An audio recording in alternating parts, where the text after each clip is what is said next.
Hey guys, it's Shannon. Today I'm going to be talking about,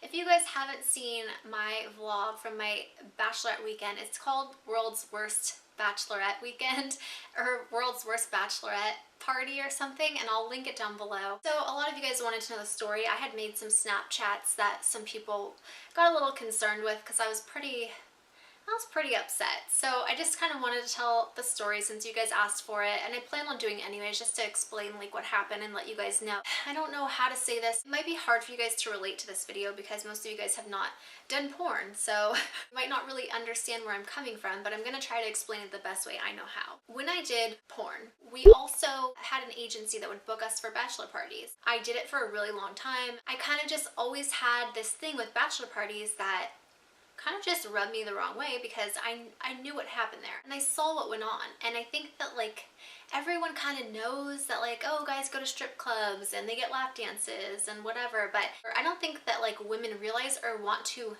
believe the truth of what's actually happening at bachelor parties. Basically, the whole point of a bachelor party, for those of you guys that don't know or think that you know, I'm gonna tell you the truth and from my experience.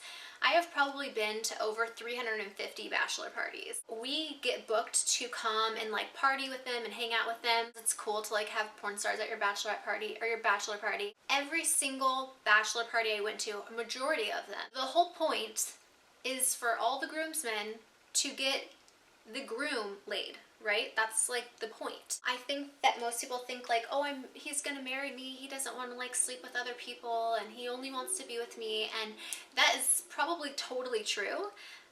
But when you are under the influence of a lot of alcohol and or drugs, people are just not themselves. That's not how they are when they're sober, and they make a lot of mistakes and bad decisions. It also doesn't help when there's a lot of peer pressure from all of your friends. I know Travis's friends, and majority of them, actually I think all of them, are married and have kids, and so this bachelor party for Travis was basically like their one ticket out to go party and like, you know, do a bunch of stuff they're not supposed to. I told Travis from the very beginning when we first met that I wasn't comfortable with bachelor parties because I was just kind of jaded from them. I told him when we first met, like, I would be more comfortable if we did a joint bachelorette party. You know, we'd still have all of our wedding party there, we'd all still have fun together, and it would just make me feel a lot more comfortable, and he was totally okay with that. He was like, yeah, no problem, like, I don't care, that's fun, like, we'll still do something fun. From the very beginning of our relationship, I just knew that I wouldn't have to worry about that, and it made me feel good. And when it came time to plan our bachelorette party, Travis's friends were not having it. In fact, they were like, we're not doing it, and they made up so many excuses so that they wouldn't have to do a joint party because they knew like it wouldn't be as fun. And somehow I got convinced to let him have his own bachelor party. Still was not comfortable with it. Travis knew I wasn't comfortable with it, but he went ahead and did it anyways. I had all my friends and family telling me like, Shannon, just let them do it. As long as you trust him, like, he'll be fine. And I'm just like looking at all these people that are telling me like, oh, just trust him. If you don't trust him, you shouldn't be with him. It's normal. Everybody does a bachelor party. You need to let him go do this and all these things. And I'm sitting there staring at them in the face, and I'm just playing over and over in my mind all of the bachelor parties that I've been to and seen where the groom is completely sober at the beginning and is like totally not, you know, do anything he's not supposed to, and then gets wasted, and by the end of the night he's having sex with either one of the porn girls, one of the strippers, some random chick that he met on the side of the road. Every single party I've watched the groom have sex with somebody. It really like fucked me up, you know what I mean? It fucked me up and like made me not want to get married and just like a ton of things. So I had like serious issues with all of this, and you know, I was very vocal. I communicated very well to Travis about all of that, and I just kind of had to tell myself like, okay, in my mind, I am going to not think about it, and I'm just gonna have a really good time at my bachelorette weekend so that I'm not thinking about what he's doing, and I'm gonna be like every other girl and just pretend like he's being a good boy. So my sister also knew this. My sister Brittany that was throwing my bachelorette weekend, and she was like, don't worry, we'll do something awesome. We'll make sure that you're occupied the whole time so that you're not like worried or upset, and we want you to have a good time too. And so I'm like, okay, cool. So that's what I was planning. I was already like not happy about it, and I was just trying to stay positive and not think about, you know, my past, just focus on my future and my present. And think about, you know, me having a good time and enjoying myself, because I should be able to enjoy myself too.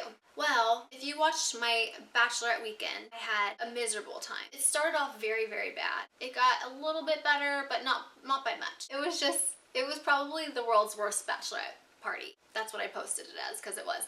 So yeah, that sucked. And I was already having a shitty time, and then all of a sudden I get a text from, and during this whole time, I never text Travis or called him once, because I didn't want to bug him or bother him, and I did want him to have a good time. You know, I wanted him to be able to hang out with all of his friends and have a good time. I was just worried about other stuff, but I was trying my best not think about it, you know, and I figured I'd be distracted. I have all my friends around.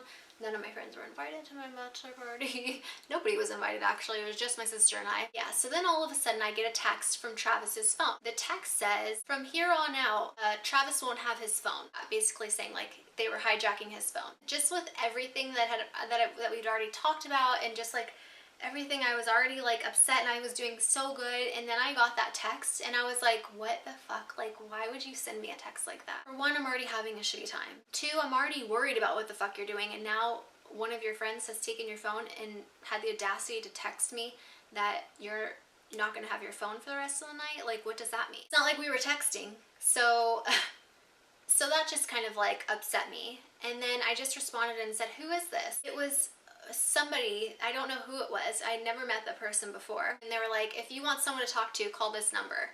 And I was like, oh my God. Like, first of all, I don't know who this person is. And I can't believe that they're talking to me like this. Like, how rude. I just felt really disrespected. Turns out this is somebody I've never met before, and supposedly they're coming to my wedding, and I'll tell you what, I'm not very excited about meeting them. So then I called Travis, and this is the first time that I've called him, because I was like, who the fuck has his phone? Like, this is just shady. I don't like this. I'm calling him. So I call him, and somebody else picks up his phone, expecting it to be my fiance, and they're like, hi, who's this? I'm like, this is Travis's fiance. Can I please speak with him? And they're like, no, he's not allowed to talk to you. And I was like, what are you, like 4 years old? Can I please talk to my fiance? I started to get mad. This guy was just fucking rubbing salt in the wounds at this point, and I was just like, can you please put my fiance on the phone? Whoever this was fucking wasted. It's being extremely rude and disrespectful to me. As like he's handing the phone to Travis, I hear Travis and he's like, what are you doing? Who is that? That's not Shannon, is it? Or something. And he starts saying all this stuff like, I can't talk to her. I can't talk to her. And I'm like, what the fuck? Like, that's so not Travis. Finally, he gets on the phone and he can barely fucking talk. Travis is so fucking drunk that literally I can barely understand anything that he's saying. Do you guys want to know what time it was? 1 in the afternoon, and he's just shit-faced. You know what? It would be totally cool if he told me, like, you know, I plan on getting really fucking drunk, bar hopping and going to strip clubs, and, you know, I don't know, whatever else my friends are gonna do for me. Like, just be honest and upfront about what you're doing. Don't try to lie and hide it from me, because then I get upset about that, you know? He was trying to hide the fact. He's like, I'm not drunk, I'm not drunk. Everybody always says that when they're drunk, right? And I'm like, Travis, why are you lying to me? Like, clearly you're fucking wasted. He just didn't care. I just don't think that he really cared about my feelings, you know? He was just more concerned about him and him having fun, and not really, like, so much my feelings, and that really hurt me. Like, I think that hurt me more than anything. And so I was just like, you know what? That's fine if you don't want to call or text me. I don't expect you to. I know you're hanging out with your friends, but please don't give your phone to somebody else and have them text me a bunch of stuff. Like, it just made me even more uncomfortable and upset. He was like, yeah, whatever. And like all of his friends were like, you know, yelling in the background. Just like, it was not what I wanted to hear. So then we started fighting on the phone, and I was just like, you know what, like, this is just ridiculous. I'm not gonna argue with you, like, while you're at your bachelor party. For when you're drunk, you probably won't even remember this, so I'm just gonna go and like, you know, go have fun, whatever. And then I hadn't talked to Travis like the rest of the time, because I think we were like kind of fighting. I was having like just like a really shitty time, and that on top of it just like didn't really help, you know what I mean? So that was the Snapchats that you guys saw were me just being upset. And then the next day I go to get on a plane to go home, and Travis and I drove to the airport in Sacramento, so we also had flights coming back at the same time. He was in San Diego, I was in LA, so we were coming back to Sacramento at the same time. We were gonna drive home together. Well, my flight was delayed. I had sent him a text saying like, hey, my flight's delayed at this time. Feel free to go home and get whatever you need to get done. I get in at this time for him to come back and get me. Fly home, and I land in Sacramento, and I text him that I'm there, and I don't get a text back, and I'm there for an hour, and he never like was there to pick me up from the airport. So I text my friend Jessica, and I'm like, do you think you can come get me from the airport? And she's like, yeah, sure, no problem. Thankfully, I have good friends, and she was there like super quick and came to get me and took me home. And Travis and I got in like a huge fight over all of this, and it was really stupid. But at the end of it, we realized that he did things to hurt me, and he realized that, and he apologized for it. I forgave him, and life goes on. I wasn't going to make it a big thing, freak out. I just wanted him to know how I felt, which he already knew from before the bachelor parties. I just wanted to know that my feelings were hurt by, you know, the decisions he made and some things that he decided to keep from me. Other than that, like, we have a really good relationship, and I love him very much, and I know that he loves me, and that's why we're together. Like, we're so in love with each other, and no matter what, like, and how much you get along with someone or you love them, like, you're always gonna have arguments. There's always gonna be things that you guys don't see eye to eye on. As long as you communicate, you talk about things, then your relationship is probably gonna work pretty well. We decided to go to a little bit of therapy, like couples therapy and counseling before the wedding. We're very happy. Everything's fine. We love each other very much. We just, you know, had a little fight. That's all. So that was basically what happened. Hopefully that sums it up for you guys and you guys can understand a little bit better. I hope that you guys liked this video. If you did, be sure to give it a thumbs up. I love you guys so much. Sending you all my love and all my positive energy, and I hope to see you in tomorrow's video.